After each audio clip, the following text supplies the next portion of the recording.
Tēnā koutou, tēnā koutou, tēnā koutou katoa. Ko Josephine Rudkin Binks toku ingoa. Welcome to today's episode of Parnell Eco Bites. Short, sharp, topical conversations in the eco space. 8 to 10 questions, one presenter, released monthly. As a board member and sustainability champion of the Parnell Business Association, it's a great honour to welcome today's guest. The global boiling, as they're now calling it, is impacting us in many different ways. Businesses have an opportunity to future-proof and lead, but often don't know where or how to start. Exporting organisations are also often required by gatekeepers for the different markets to meet certain sustainability criteria, but it can be confusing as to where to start. Our speaker today has plenty of experience in helping organisations navigate the pitfalls, but more importantly, seize the opportunities to be had. So it gives me great pleasure to introduce Nick to you today.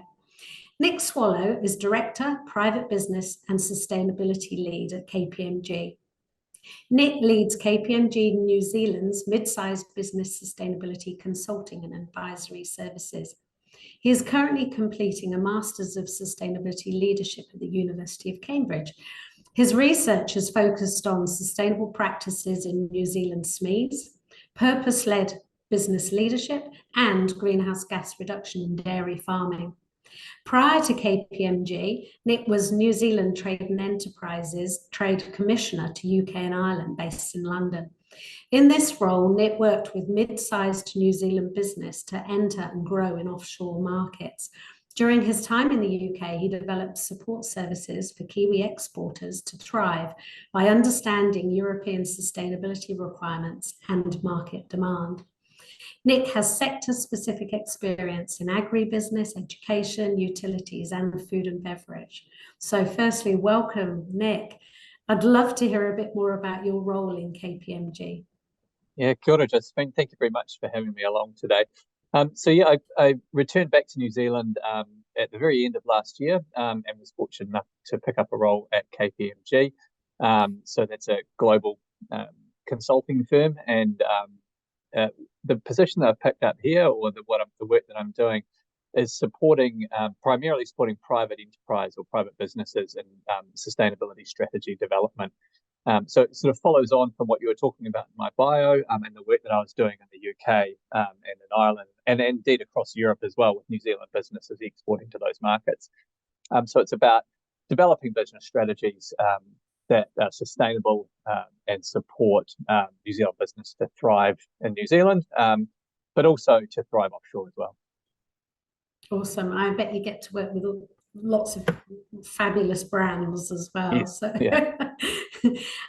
Obviously you'll work in sustainability for quite a while now, but sort of what in terms of sustainability is keeping you awake at night?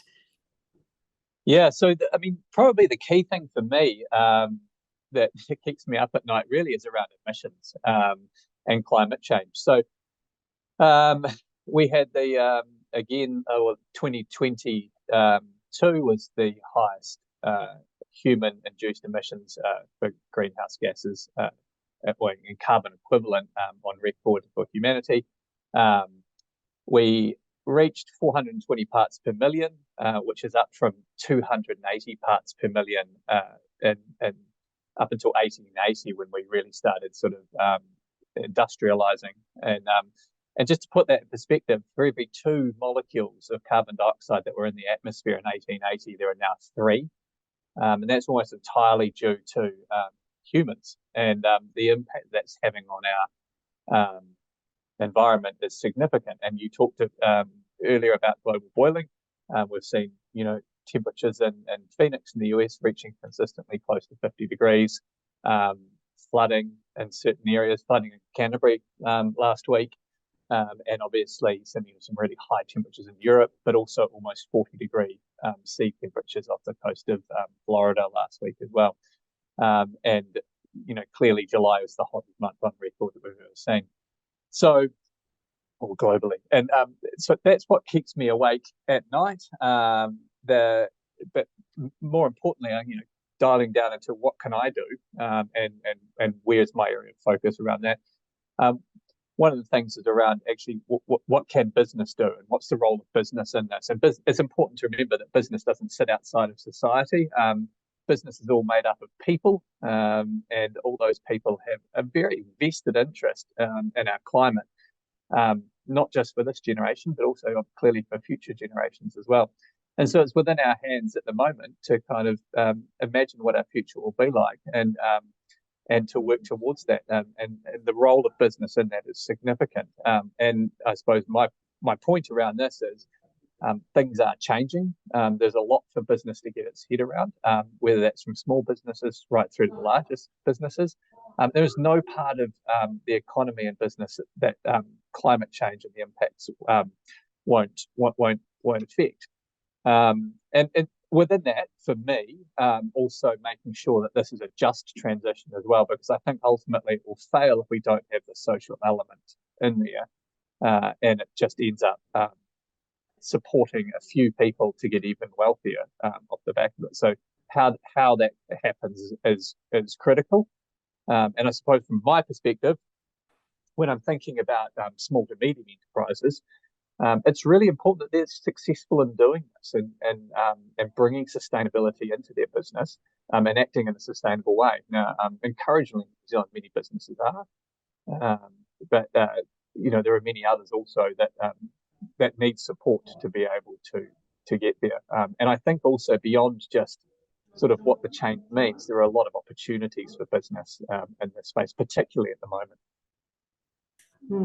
Yeah, it's certainly the pace of change has been scary that we're seeing at the moment. But as you say, there are opportunities for business. And if a business is exporting, I know that quite often different markets have sort of a minimum criteria from a sustainability perspective, which is great. But if a company is interested in exporting, what would you say is sort of really the minimum that they need to do to potentially operate in certain markets? Yeah, well, so my experience was in just recent experiences in the UK and in Europe.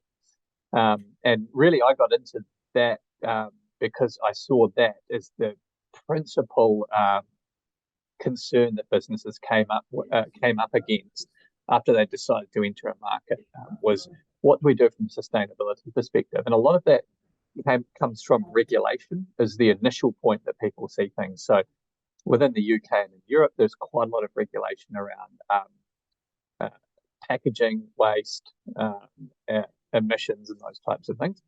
But really, where we saw a lot of the challenges coming through is in the consumer market. So what are consumers demanding, but also retailers. So a lot of the large supermarkets in the UK have set out quite ambitious plans for their expectations around sustainability from their suppliers, and that goes down to what their emissions look like.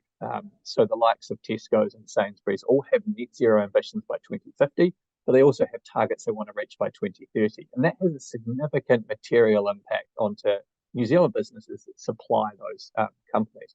And it's the same for other industries in other jurisdictions as well. I'm not as familiar with those ones because I've just been working in the UK and Europe recently. So those things are important for businesses to understand going into it. So yes, there is the regulation, but actually it's really important to understand who your target customer is and what it is that they're demanding, whether that be in the supply chain or the ultimate end customer. And a lot of the behaviour that we saw, the changes that we saw the New Zealand companies needing to understand was actually in that retailer space. So what are retailers demanding in this area? Well, excellent. And often I always refer to it as the aha moment, that you're helping businesses identify an aha moment that actually this is good for my business, but also the planet, the environment. But what was your own aha moment as in terms of sustainability? So I was initially I moved to the UK. I was living in Brazil with New Zealand Trade Enterprise, and the remit was to look at Brexit and the impact on New Zealand business, and there was an impact there, and to support New Zealand business to go through it. My aha moment really came when we were supporting businesses with that, but I kept hearing about sustainability and what that meant. and that my passion and my interest is to see a thriving New Zealand economy, both within New Zealand, but also that we're generating wealth for the generations to come and for this generation by having sustainable and thriving businesses that are operating globally. And I saw a gap between what New Zealand was doing, where we were at, and what was being required in those markets. And, that these are leading markets when it comes to sustainability. And I felt that if New Zealand could perform well in these markets from a sustainability point of view, then there were increased opportunities globally for New Zealand to thrive. So that was my real aha moment. So within the work that I was doing with New Zealand Trade Enterprise, we brought together a small team to work on sustainability across the UK and Europe. We started doing that for a few months and had some success in supporting those businesses. But really, the aha moment then came when we realised that this is quite a big task, and that we decided that we'd all professionalise in that way and move from sort of being what we had described at the time as enthusiastic amateurs. Not that there's anything kind of wrong with enthusiastic amateurs, but we wanted to then move into making sure that we really underpinned that with some solid foundations. So that's how I ended up doing the degree that I've just completed with the University of Cambridge. Oh, awesome. Yeah, I mean, it's certainly becoming a kind of a license to operate for business. And to me, I just see it's a no-brainer. It's good for business and the planet. But what do you think still holds people back from action? Yeah, look, I think that, the key areas that hold businesses back are a sense that there's a lack of time to invest into looking into this, because running a business is tough, and it takes a lot of people's time, but also an emotional investment, and there's a lot involved in doing that. So there's the time side of things. There's the sense that this will cost, so the lack of finances, and then thirdly, the thing that I think that really businesses have the sense that they don't have all the answers and they don't know what to do, and a sense they don't have lacking the knowledge or experience of what to do. And when you look at the universe of kind of sustainability issues, that's quite understandable. I mean, it's an enormous field and growing all the time.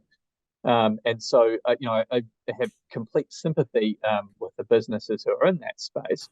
And what I often find is it's not through a lack of desire and wanting to do it. It's just those things holding it back. Now, all of those barriers can be overcome, and there are means of overcoming those. And if you look at, for example, at just the idea of the cost element, then actually in many cases it can be cost neutral or even cost beneficial if a business goes down this path, whether it be through waste minimization, and so more kind of lean practices, if you like, whether it be through accessing government grants to decarbonise industrial processes. There's a lot of that going on, or even commercial buildings now. Or whether it be just working with banks around sustainability-linked loans. So there are a lot of benefits on offer, and material benefits from a financial perspective for businesses to get involved. So really, I suppose it comes down to then the lack of perceived lack of time and understanding. And certainly some of the most sustainable companies are the fastest growing and best performing organizations. So you've obviously helped many businesses over your career. So tell us a bit about, say, one in particular that you're most proud of and why. Yeah, I suppose if I had to choose one, there's a lot to choose, but I was most impressed with what the Collective, the yogurt company, and hopefully many listeners are familiar with what they do. The yogurt with the fruit in the bottom and the black lid. So they had, many years ago, entered the UK about 10 to 12 years ago, and they had an excellent leader come over. Her name's Sarah Smart, to run the business in the UK. They've grown quite a significant market share there, and they've grown that market share through really putting purpose alongside profit, and their purpose really is around their environmental sustainability. They've produced plant-based yogurts. They've also produced carbon neutral yogurt they launched into the UK market. And if the things that I think have worked really well is not only have they resonated with their consumers, which is a part of their success in growing, but also they've had a really good cut through with the retailers, so the Tesco's and the Sainsbury's and the large supermarkets over there, because they are modelling the type of behaviour that those retailers want to see from their other suppliers. And many of these all the supermarket chains in the UK have quite big regulatory requirements as well around reducing their emissions and acting sustainably from a packaging point of view. So they need businesses like this.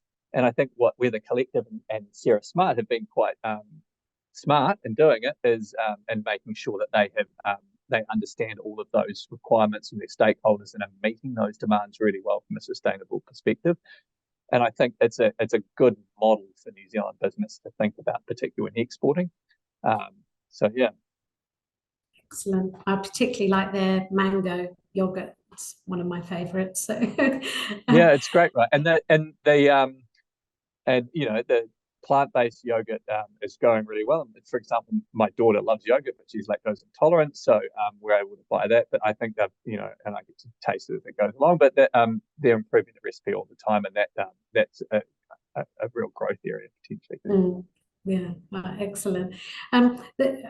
These eco bites are many different types of businesses listening to these, but what would you say would be one particular piece of advice you could give a business that's listening?